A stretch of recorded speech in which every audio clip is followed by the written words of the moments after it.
Hello, hello, hello, and welcome back to another installment of Ben's Wager, another Drukhari event report, where we will discuss my events and all things Drukhari, hopefully.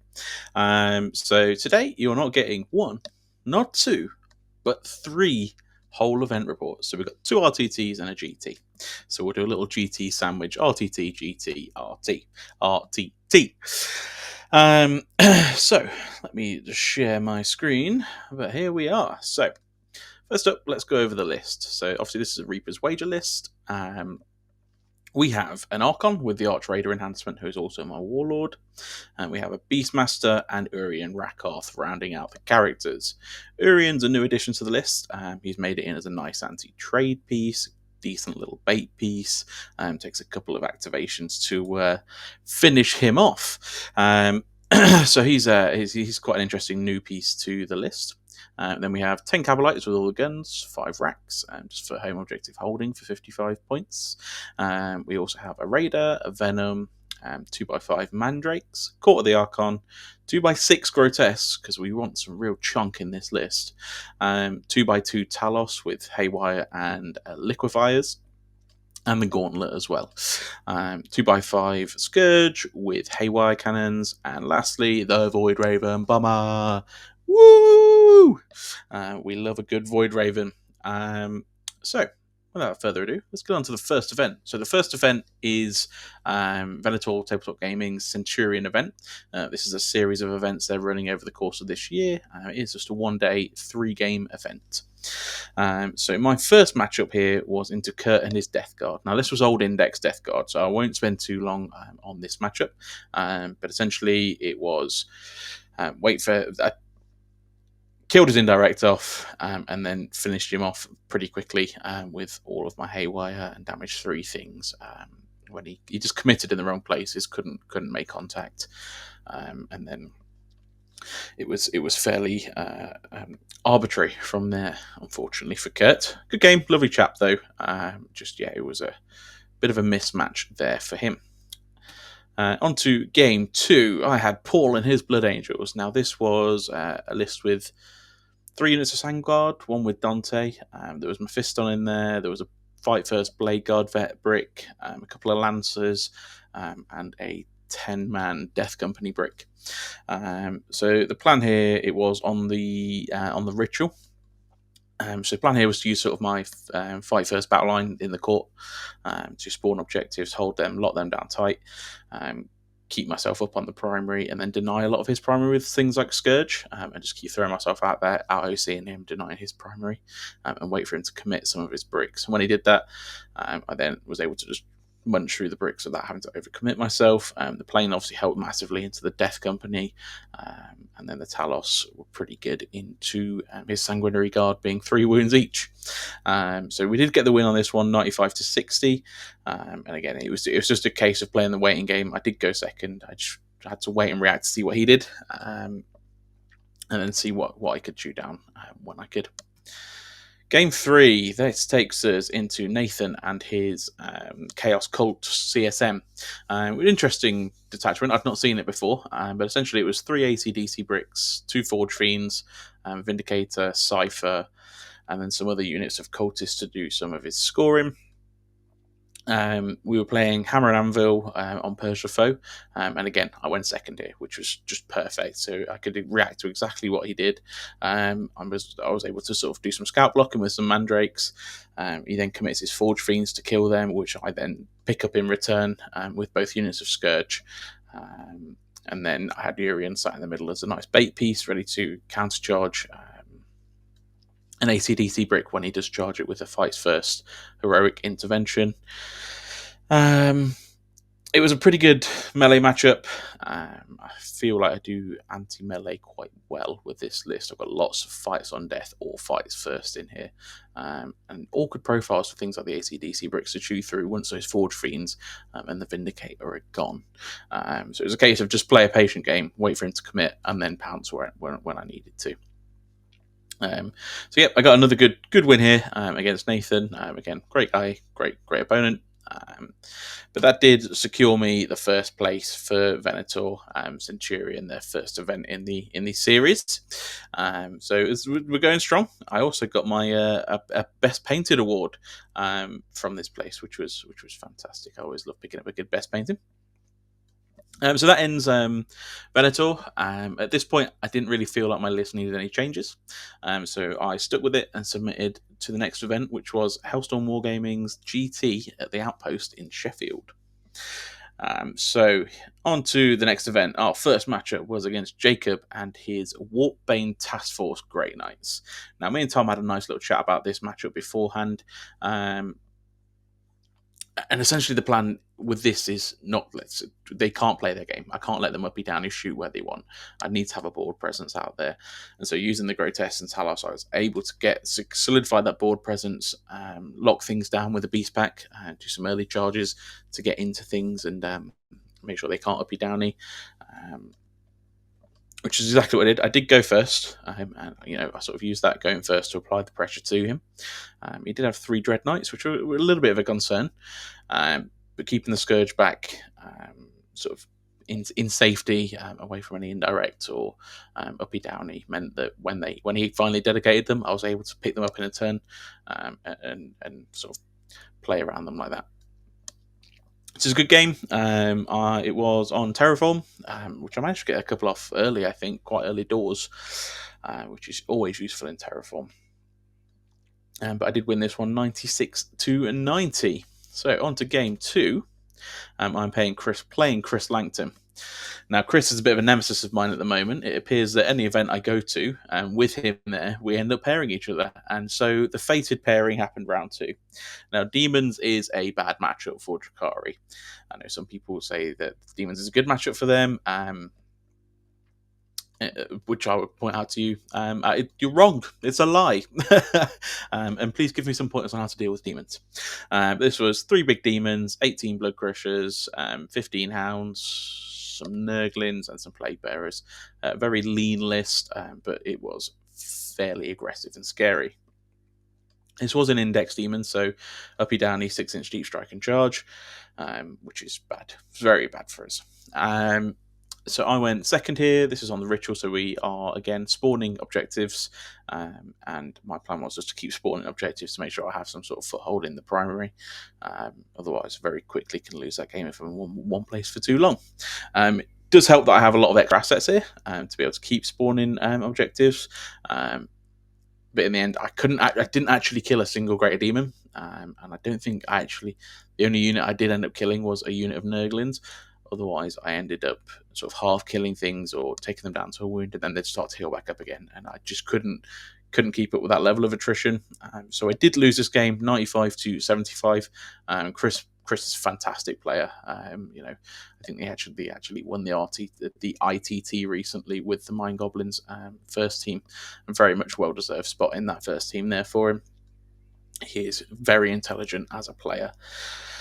It was at this point I was realizing I'm struggling to get through 4 pinball type things outside of sort of Haywire Cannon Death Wounds, which is not particularly reliable, into non-vehicle things. So I'm sort of considering a few list tweaks here at this point. But on to game 3. I'm into Matt and his Custodes. This is Lions of the Emperor Custodes. It was 2 tanks, some wardens, some guards. There were some bikes in there. We were playing on Burden of Trust. So this was a go wide game. I went second, so it was go wide, see what he does, pick off units where I can. So quite early doors, I actually managed to pick up his Terminators and Terminator Captain, and both tanks, which doesn't leave him a lot of stuff left actually, which is sort of just helped me dictate the field of play.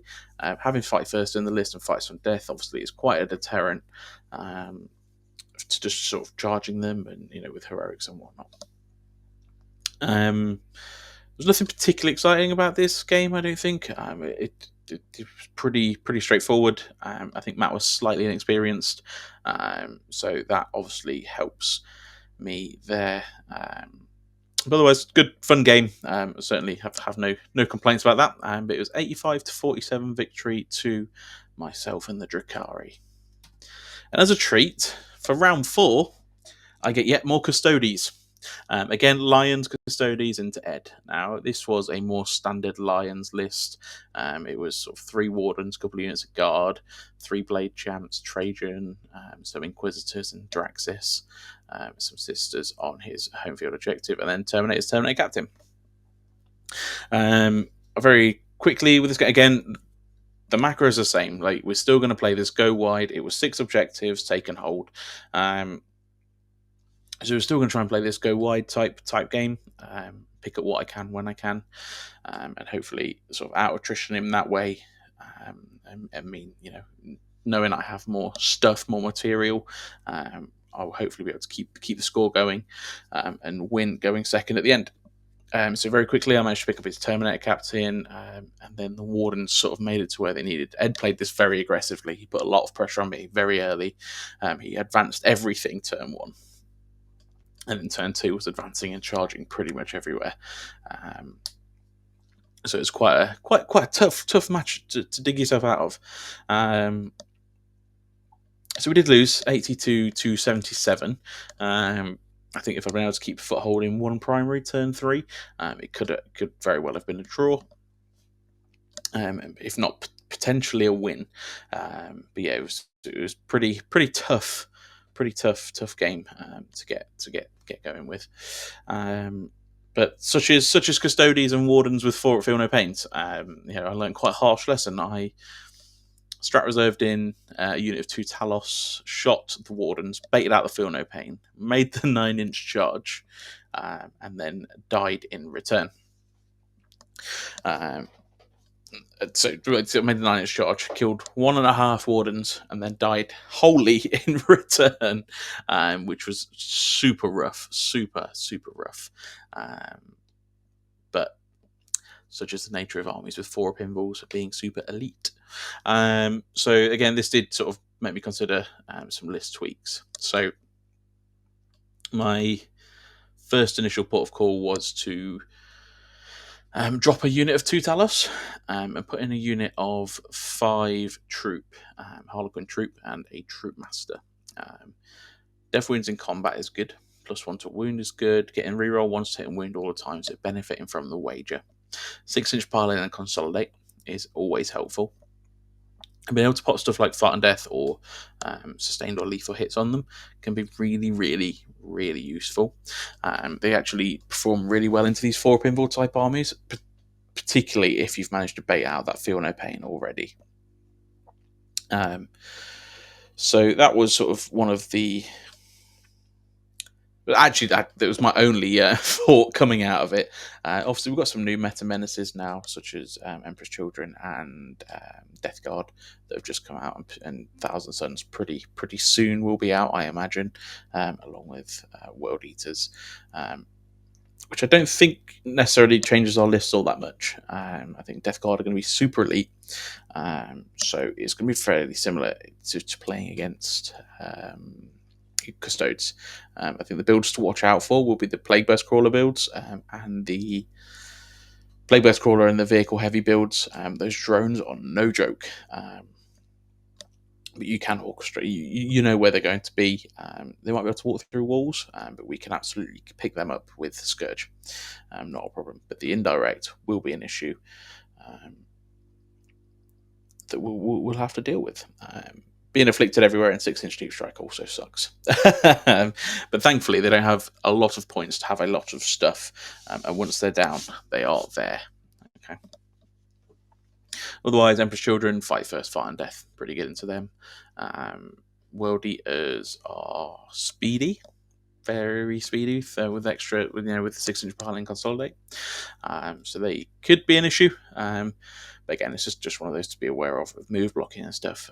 But spacings between your units, so we're not just giving them free bounce points if they do go 6-inch pile and consolidate. But yeah, so that was that. That's my round 4. So I am 2-2 at this point. And then into my round 5, I have Magoo and his Warhorde Orcs. Now, this was a fairly chunky list. It was 18 Mega Knobs, some Flash Gits, some Storm Boys. He had Gaz in there, and a couple of trucks to ferry things around. This was Purge of Foe, and I went first here. So, um, what going into the game, the first thing I thought was it's going to be a fairly slow list. If I can pick the trucks out, um, it's going to be quite slow, and then I can sort of pull back, hide away, and then just pick off bits to get my purge points, and go from there. So what I did here was sort of stage turn one, set up a bait piece so he wouldn't come into the middle with the fights first. I then went for a turn two charge on one flank, forcing him to pop his war, to sort of go and deal with that, move everything over, deal with that, and then let those two units die. They were sacrifices. Pull myself back out of the way, and wait for his reserves to come in, which was his Storm Boys. Then get the plane in, kill both units of Storm Boys, and just sit and shoot a couple of units each turn, and clear them off, and just keep stepping back out of his threat ranges. So just be, the Megan also moving 5 inches, so just make sure I can stand back 17 inches. He was quite deep into his deployment zone because of how aggressively I played it the first couple of turns. So it meant that at the end of the game, I could just be gone out of there. He's not getting sort of kill points. He's going to get hold one, maybe hold more, kill one, maybe. Which was the plan, and that worked. It came off really well for me. So I did get a 94 to 66 point win into Warhorde Orcs. So that did leave me finishing 7th in this GT, which I was pretty happy with. Wasn't too upset. I did want my 4-1. But it's something we're working towards with Drukhari. Drukhari are not an easy army to play. They've certainly got a lot of tools and tricks, but they will absolutely fall over if someone puts too much of a stiff breeze in. I did win Best Painted, and my teammate Nathan also won Best Sporting.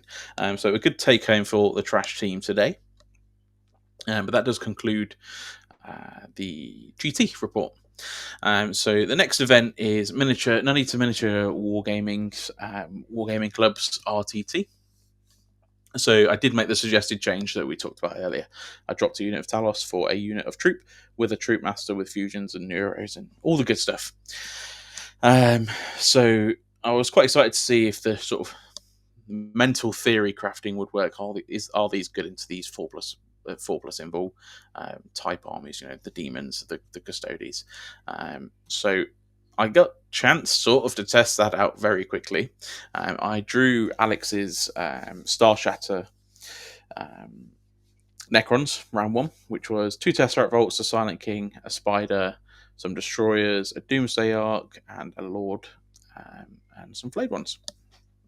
Not a lot of stuff in this list, but sort of identifying early on, I need to kill the Spider before I try and kill the Volts. We're playing on Hammer and Anvil, so I know I've got a couple of turns that I can sit back and not get indirected by the Volts. But the Spider needs to die first to get rid of that Feel No Pain. So the plan was just orchestrate and watch, just measure the threat ranges, keep the Scourge back, see how he dedicates his turn 1, and then work out a plan from there.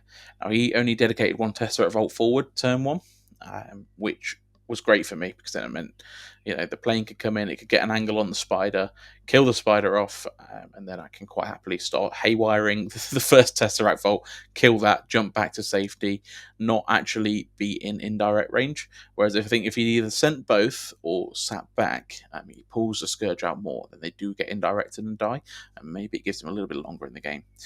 So turn 2 I kill the Tesseract Volt, turn 3 I kill the other Tesseract Volt and the Silent King through the quarters. There's a few bits in there that help me get that. I've obviously picked up the Flayed ones, picked up a lot of Destroyers, and then I get my Troop into the Doomsday Ark, which in combat they just killed that with death wounds and other stuff. So because they get rewards, hit and wound all the time, +1 to wound, and 6 is a devastating.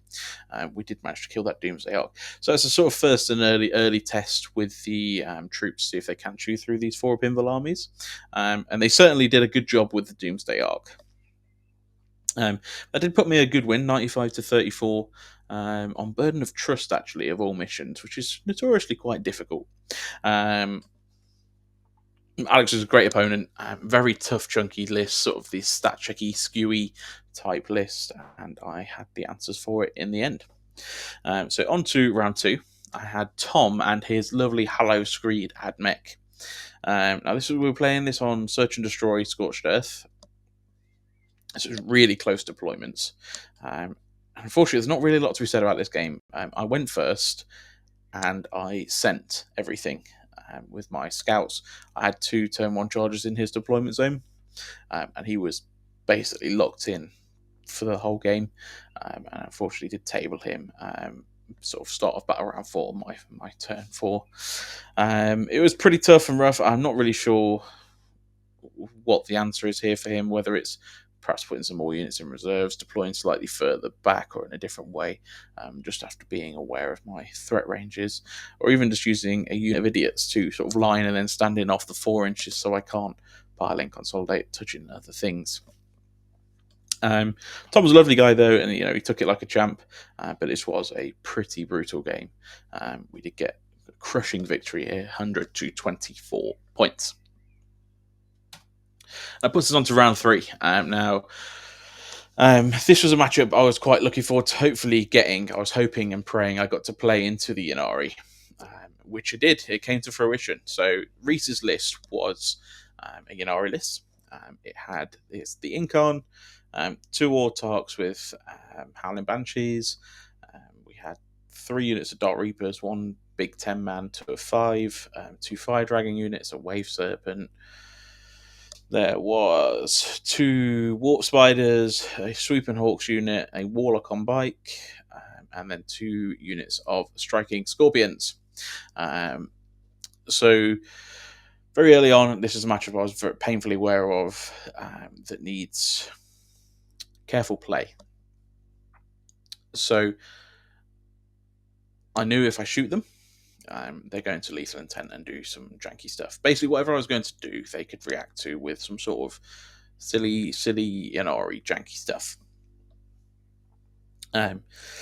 So the plan was sort of stage up, and then roughly about turn 3, when we get a good go turn, was shoot, charge, like kill as much as we can in that turn.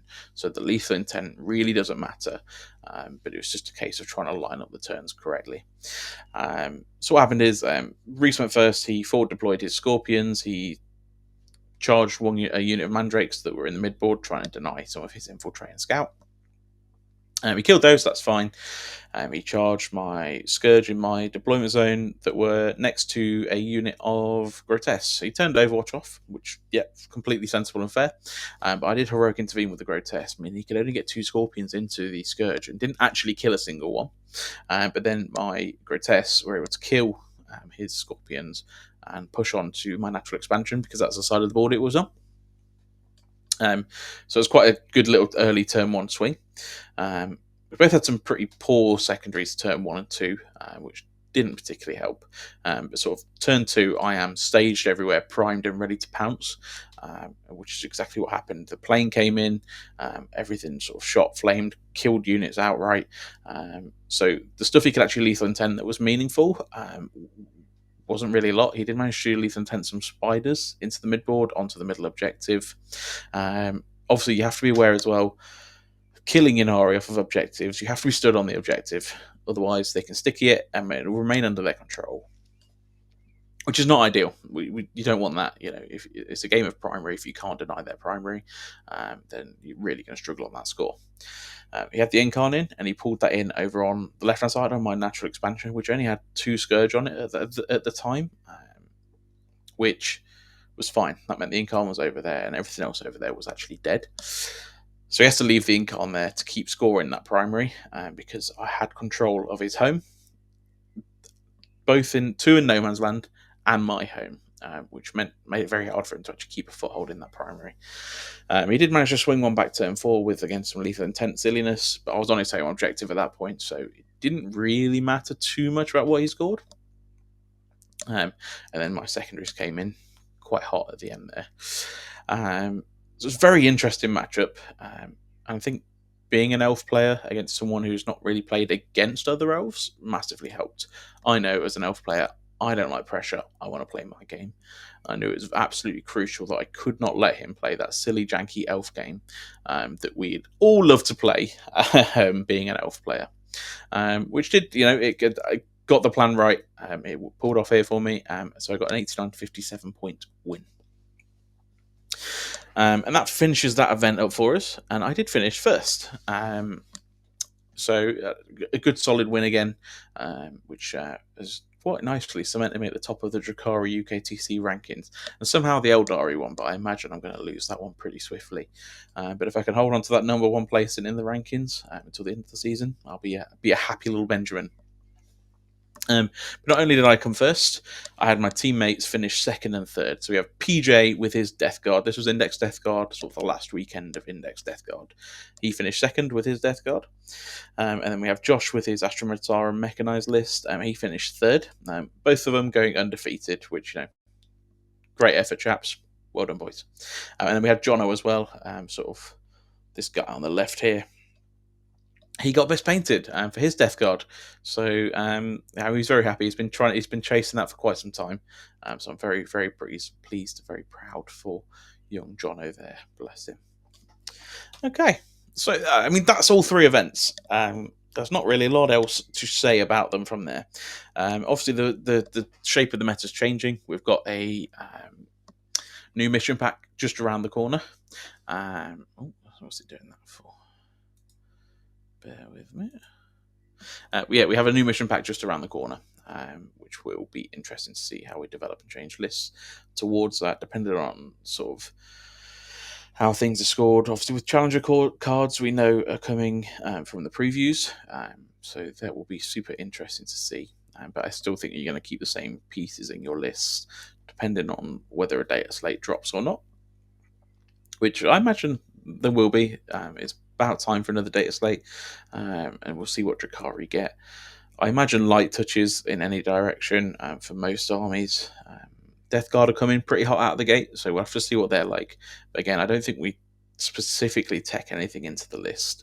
We rely on the fact that we have more material than they do, and hopefully we can just keep out attritioning the Death Guard. Particularly if they're going quite vehicle heavy, I think we have a good time into their vehicles. Just depends on the indirect. We need to be able to pick those up pretty quickly. But otherwise, it's not terrible time to be a Drukhari player. Okay, there's lots of things out there that we like. Lots of Chaos Marines coming back into the meta, and we love Marine bodies. We can be eating good. Whether that's Reapers or whether it's Sky Splinter or even Real Space Raiders, I think we have a good suite of tools in all three detachments that we can compete in this meta. And it's just going to be a case of time will tell. We'll see what points do, and we'll work backwards from there. So thank you all for tuning in, and that has been another Ben's Wager event report. And I shall catch you all. I've actually got another event coming up end of May. Actually, this weekend coming as of time of recording, a 2-day GT, which fingers crossed, send hopes, prayers, and love that I can actually get my 4-1 that I've been desperately searching for. Pray for me, everybody. But I'll be back with another one as soon as that's done. Hopefully a little bit quicker than I have with these three. But until then, I will catch you on the next one. And keep loving the Dark Kin. Goodbye.